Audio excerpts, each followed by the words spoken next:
Take this job and shove it. I ain't working here no more. Everybody's working for the weekend. Taking care of business every day. Now it's wow, welcome to the working week. Working 9 to 5, what a way to Okay, make welcome to another edition of the Working Lunch. I'm Jeff Turgeon. I'm with the Central Mass Workforce Investment Board. And my name is Jennithan Cortes, Operations Manager at Workforce Central, your co-host for today's edition. Warm weather's here, summertime. Nice It to see, is, finally. finally. Yep. The rain is past. We could use the water, though, from what I understood. Drought conditions, right? Drought conditions. Well, It's been raining. before the spring. But you know what? I'm going to help you with that. More rain coming in the forecast for the next few days. There we go. So a little bit of mix and rain, got the flowers going, a lot of activities going on in the Now, city. normally we would do a lot of back and forth. People love our chit chat, but we're going to jump right in because we got a show chock full Great of lineup. a great lineup today. We're actually starting with like the cleanup hitter right here. I- We're going to hit yeah. it out of the park. Yep. Going to start like that. Starting us off. So we have a special guest in the studio. We have Peter Dunn, who is Business Programs Manager at the Executive Office of Economic Development for the City of Worcester. Welcome, Peter. Thank you. Finally, Thank you. we get you in Here I studio. am. There was a rumor you existed. It was like Busy a guy. ghost. We've been trying to get this guy on the show for a He few has months been. now He because has a big report came out. Yes. Among other things, a big report came out showing that Worcester is one of the top cities in the nation for new business startup development and support for that. So, Yes. and I know that your office has a lot to do with that in the work that you do. So maybe tell us a little bit Sure. about what resources that you help bring to people starting up a business. Sure. So the report was done by the Progressive Policy Institute and identified Worcester as one of the top 10 emerging startup hubs. So there are 10 above us still, you know, the typical ones that you would think of: Boston, Cambridge, LA. big boys out there. Yep, San Francisco. But we're part of the top 10 emerging ones, so that's good for Worcester and certainly positions us, you know, So in do the you get country like as a trash good talk place. from them, like, Yeah. hey, you're up and coming, Slayer you're all. emerging, but you know, You're not there yet. we're not going anywhere yet. Yeah. No, I think it has a lot to do with just the ecosystem that exists Yes. here in the city. So we do a lot. We have a variety of programs and services, especially for startup businesses, helping them just navigate through the startup process, create a business plan, identify sources of financing, acquire any license and permits, find a location. But more importantly, we're part of a bigger network, the Worcester Business Resource Alliance, that has a lot of organizations, about 22 members now, Wow. nonprofit and government sector that help businesses in a variety of ways.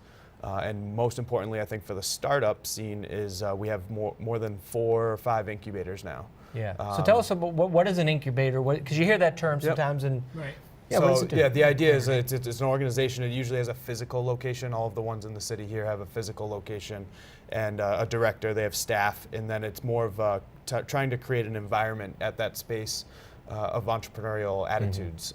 So it would be collaborating with other members there, learning about what their ideas are, how you can share that, and then the staff members there would then connect you to other resources. So maybe there's some free time with a CPA, you know, a certified public accountant. You Yeah. might get some free hours with an attorney if you're trying to figure out what type of structure to form. It also gives you a fairly low-cost physical home to Yes, incorporate yeah. and all that. It's right? usually a membership-based model, kind of like the gym model, so Yep. to speak. So you don't have to actually rent a full commercial office space, which is usually pretty prohibitive for new businesses to rent a commercial office space. Yeah. They can do this more membership model, shared resources like the IT services, you know, the Wi-Fi and also the photocopiers, all that type of stuff is all kind of shared among the members. So it helps keep that overhead cost So low.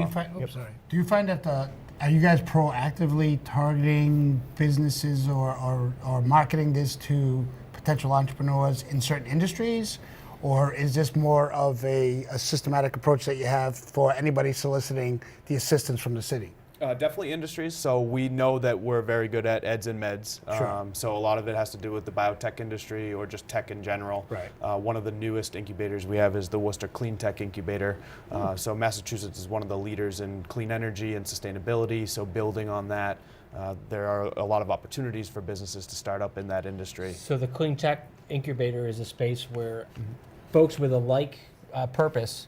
Is there ever? It seems like there might be some room for competition there. Is that because they're all just starting up? There's a general kind of sense that they work together and not maybe indirect? Yeah, and sometimes it can be, so clean tech, they use it in a very broad sense. So you could have some people that are actually doing specifically energy-related efforts like solar or wind, renewable sources, but also the new pedicab business is in there. So there's a new pedicab business in the city of Worcester that's trying to offer transportation among the entertainment districts. I'm sorry, what's a pedicab? So it's like what you would see outside of Fenway Park. Where it's a bicycle, Bicycles. and then there's Rickshaw? there's a cab on the back, and they Would they be known as rickshaw? No. That's the people who hold Yes. and they walk? Yes. So, So they're members there too. So even though they're not specifically energy related, that type of business requires no energy, no significant resources. So it kind of fits under the clean tech model. so you said eds and meds, and I know, I think we all know that Boston is well known for its education and medical facilities, leading national bases, if not Oh, yeah. worldwide. So that's one of our competitors. What is it that Worcester offers that Boston doesn't, or puts us in a competitive field against them? Well, I think for a couple reasons. One, you don't want to be the cheap date, so to speak, but we're certainly the low-cost alternative to Sure, of Boston. course. Right now, for commercial office space specifically, we're about a third the cost. So right now, you could be looking in downtown Boston, even in the outer areas like Cambridge and Brighton, at about $70 a square foot for office space. And here in the city, we're averaging between $20 and $25 a square foot. And that's for standalone, Yes. an incubator type model. Right, right. Probably that membership is much cheaper. Oh I yes, imagine. yeah. That's usually between $100 and maybe $300 a month, and you have a specific space. Sometimes they'll have dedicated offices within that incubator space itself, or otherwise it's just shared tables, Probably some shared conference computers. Yep. space and stuff, Yep, so you can exactly. have meetings there and give you a professional Exactly. kind of footprint. But then I think the other thing about Worcester that differentiates us from Boston is that it's very accessible. So we are the second biggest city in New England, but it's very easy to meet with your city councilor, meet with the administration, meet with the city manager, meet with some of the business executives that are involved in the Chamber of Commerce and other organizations It's like also that. easy to So- get, obviously, if you're having meetings, having people come into town. It's Geographic. essential. Yes. You know, they don't have to fight kind of to get into the town Exactly. or find parking or whatever. They, Yep. they can kind of come here fairly easy. You'd mentioned the clean tech. Are there the other ones kind of industry based, or are they more broad in nature or more? Some of them have to do specifically with the programs and services. One of the first ones that existed in the city was Running Start.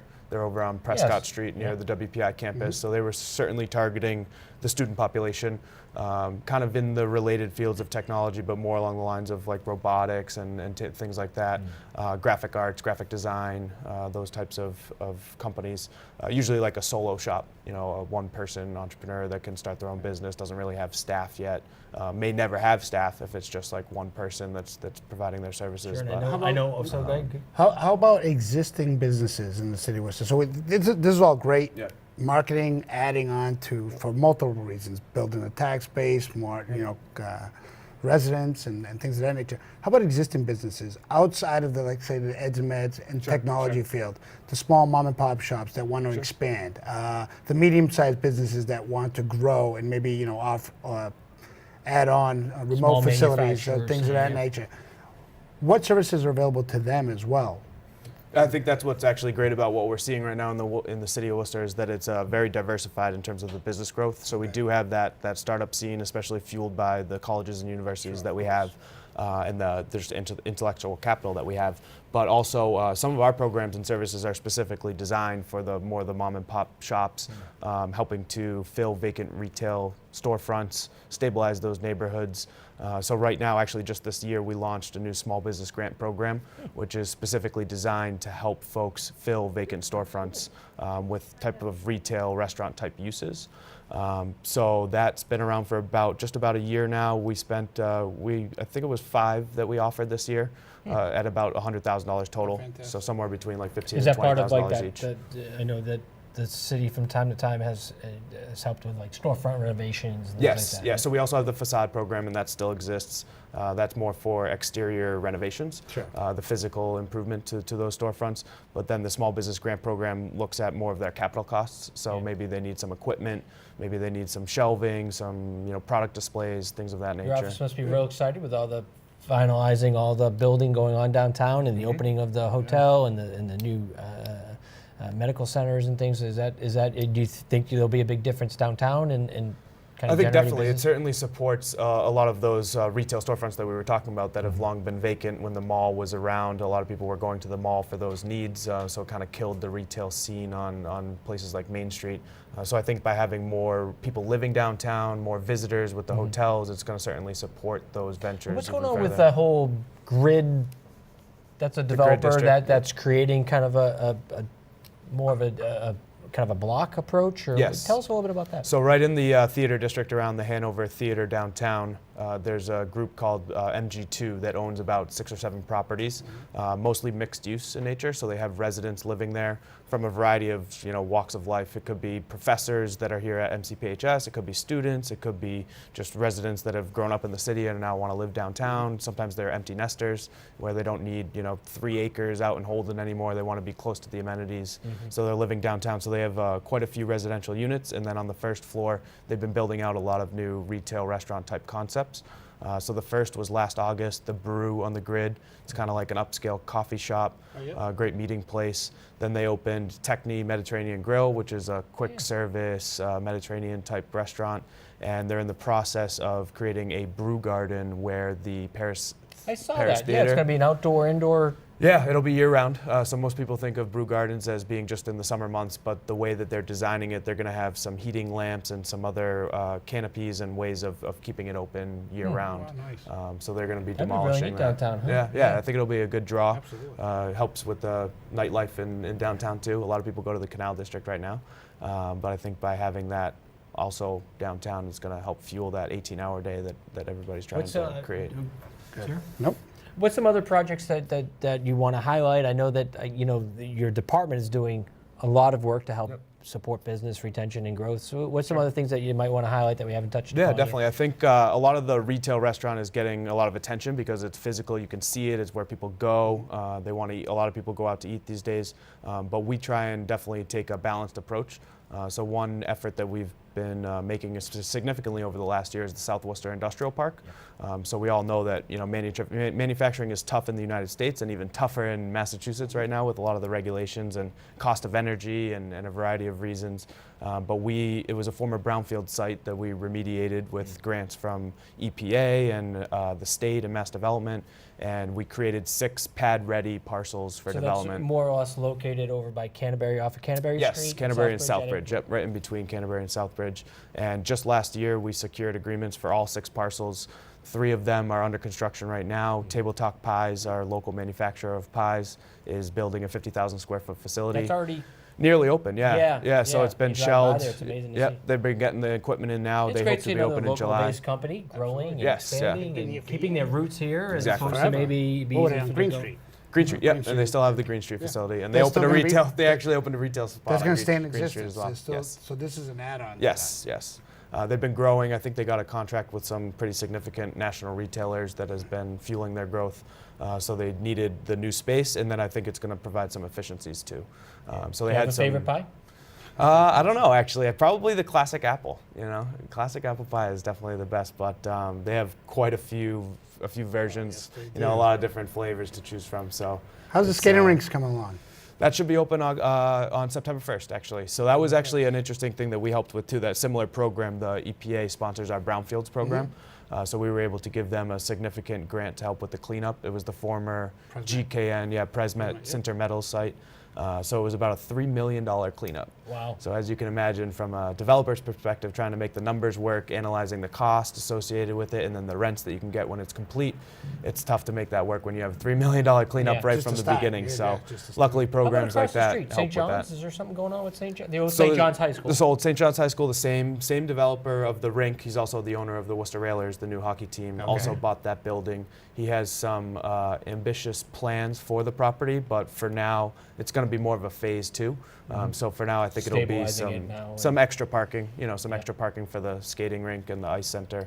now, and then hopefully in the next 2 years he'll get a real plan. Certainly a lot of exciting things going on in Worcester, and your office is helping to to spur a lot of it, and to and right now thick of so many neat projects and all that's going on. We want to thank Peter Dunn, Business Programs Manager. Yes, thank you. Here for the City of Worcester. Thanks for coming on the Working Lunch, sir. Absolutely. Keep up the good And of work. course, Absolutely. as those developers spin off jobs, I know you've been working hard to connect them with with the Always. services at the Career Center Always. and the work of the Worcester Jobs Fund and some of the other things that can Absolutely. support their growth. So Yeah, Absolutely. looking forward to it. Great. Good Thanks. stuff. Appreciate Thank it. you. again, you've been listening to Peter Dunn, Programs Manager here for the City of Worcester with the Economic Development Office, and you're listening to the Working Lunch on WCUW 91.3 and watching it on Channel 192 here, the government channel, On Charter Government TV. TV. There you go.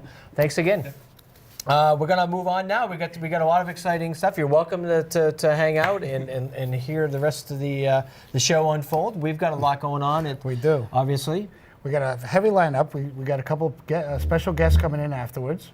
We do. We So, do. But in the meantime, I know that you want to talk about your theory I of have career a recruitment. theory. I have a theory. Another theory. I have been. This I isn't have a you been thank you. This developing- isn't oh you're welcome. Not you thank you. You're welcome scene. This is different. No, this is a different segment. This is just Jeff's opinion. This is just a Jeff's opinion, Jeff's rant here. We're doing a lot, and there's several industries that really struggle to find staff that they feel are a good fit for those jobs, Yeah. right? Yep. Okay. And so, my theory, and so one of them is manufacturing, right? And you look at they really struggle to get, especially young people, to go into manufacturing.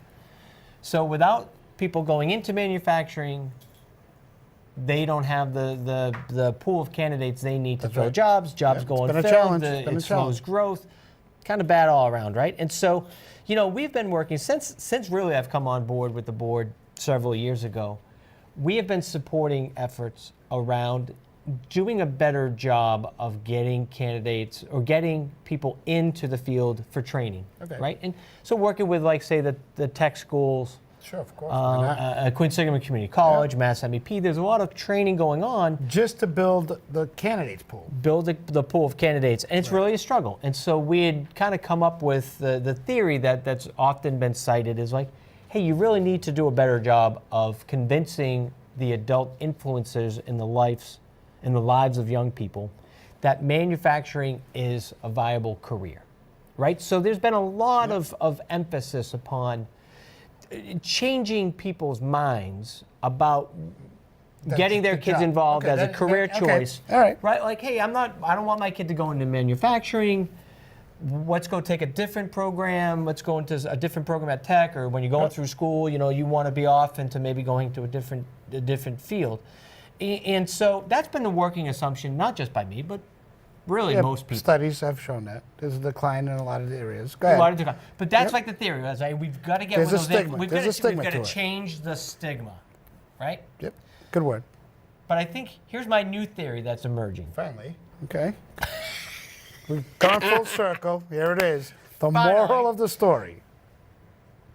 My theory is that people tend to be a bit lazy and do what's comfortable for them in life, Fair enough. right? Okay. You get into a place work-wise, all things being equal, you'll probably stay within that.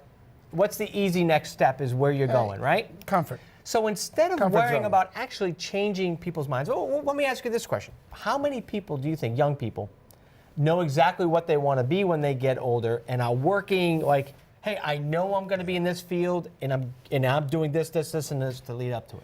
Yeah,